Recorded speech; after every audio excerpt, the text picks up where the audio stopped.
A'udzu billahi minasyaitonir rajim. Bismillahirrahmanirrahim.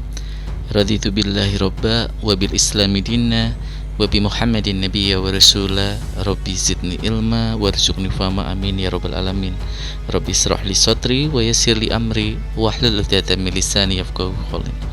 Terima kasih kepada para iman fillah. Saya ucapkan assalamualaikum warahmatullahi wabarakatuh. Terima kasih masih setia di channel Farhan Farluk. Kali ini saya akan membahas tentang bagaimana mukjizat Rasulullah SAW yang ada di surah Al-Qamar ayat 1 dan ayat 2, yaitu tentang terbelahnya bulan. Bagaimana saat ini mereka kaum-kaum kufar, kaum-kaum kafir ini menolak dan menertawakan apa yang terjadi ketika Rasulullah SAW membuat sebuah mukjizat untuk membuktikan kenabian atau kerasulannya. Ini sangat tidak mengherankan para ikhwan fillah, karena di zaman dulu yang menyaksikan langsung aja mengatakan bahwa itu sihir, seperti yang ada di dalam surah Al-Qamar. Bagaimana dengan masa sekarang? Tetapi kita sebagai umat Islam, kita yakin apa yang tertera di dalam Al-Quranul Karim adalah benar-benar 100% firman Allah Subhanahu wa Ta'ala. Ya, memang kita tidak bisa memaksa mereka untuk percaya, karena memang di dalam Al-Quranul Karim pun sudah dinas sifat-sifat mereka itu. Di dalam surah Yasin ayat 8 dan 9 dikatakan, A'udzubillahi minasyaitonirrajim, Bismillahirrahmanirrahim. Inna ja'alna fi a'naqihim aghlalan faya ilal adqani fahum muqmahun. Sungguh kami telah memasang belenggu di leher mereka, lalu tangan mereka diangkat ke dagu, karena itu mereka tertengadah. Artinya mulut leher mereka sudah dikasih belenggu, rantai belenggu, dan dagu mereka disangga oleh tangan dengan kesombongan. Mereka ini orang-orang yang sombong, tidak akan pernah mau mengakui bahkan kebenaran itu di depan mata mereka. Juga di ayat 9 semakin diperjelas oleh Allah Subhanahu wa Ta'ala, A'udzubillahi minasyaitonirrajim, Bismillahirrahmanirrahim. Wa ja'alna min baini aydihim sadda wa min khalfihim saddan fa aqsaynahum fahum la yubsirun. Shadaqallahul adzim. Maha benar Allah dengan segala firman-Nya. Allah berfirman dalam ayat tersebut, dan kami jadikan di hadapan mereka sekat atau dinding, dan di belakang mereka juga sekat, dan kami tutup mata mereka sehingga mereka tidak dapat melihat. Jadi mereka tidak dapat melihat kebenaran yang begitu nyata karena kesombongan mereka. Kembali ke dalam ayat 8-nya tadi. Para ikhwan fillah, sains sudah membuktikan, NASA sudah memberi konfirmasi bagaimana bahwa bulan pernah terjadi retakan yang memanjang, lurus dan mengelilingi diameter bulan itu. Jadi para ikhwan fillah, kalau mereka selalu menolak apa yang ada di dalam Al-Quranul Karim, apa yang dibawa oleh Rasulullah SAW, memang sangat tidak mengherankan, karena umat-umat yang dahulu yang menyaksikan langsung apa yang dilakukan oleh Rasulullah SAW, mereka pun menolak.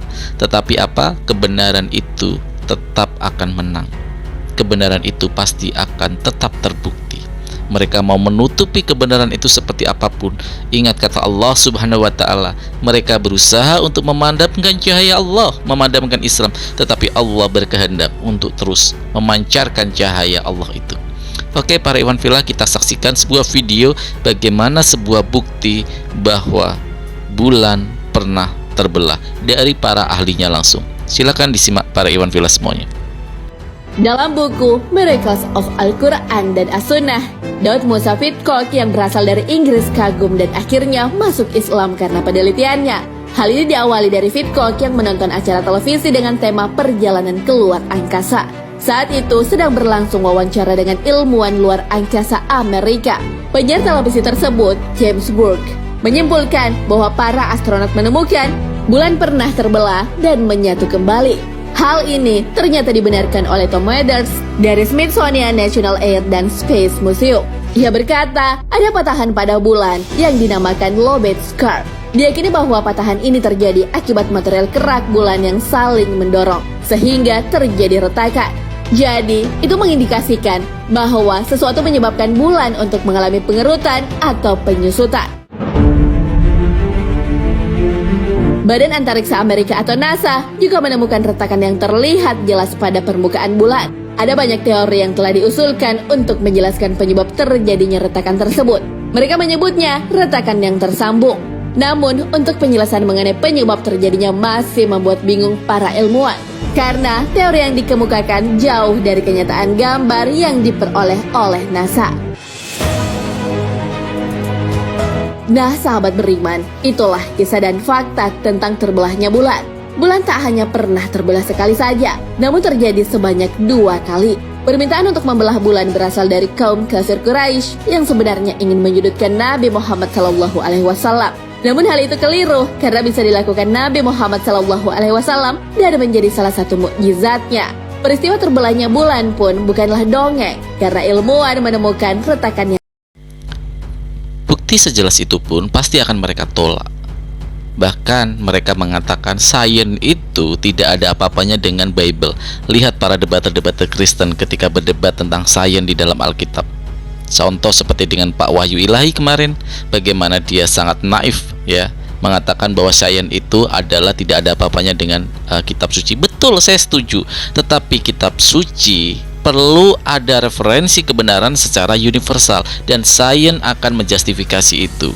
Patokannya, parameternya tetap adalah kitab suci. Tetapi kitab suci mana yang bisa terimplikasi atau bisa termanifest ya, bisa termanifest di dalam kehidupan manusia.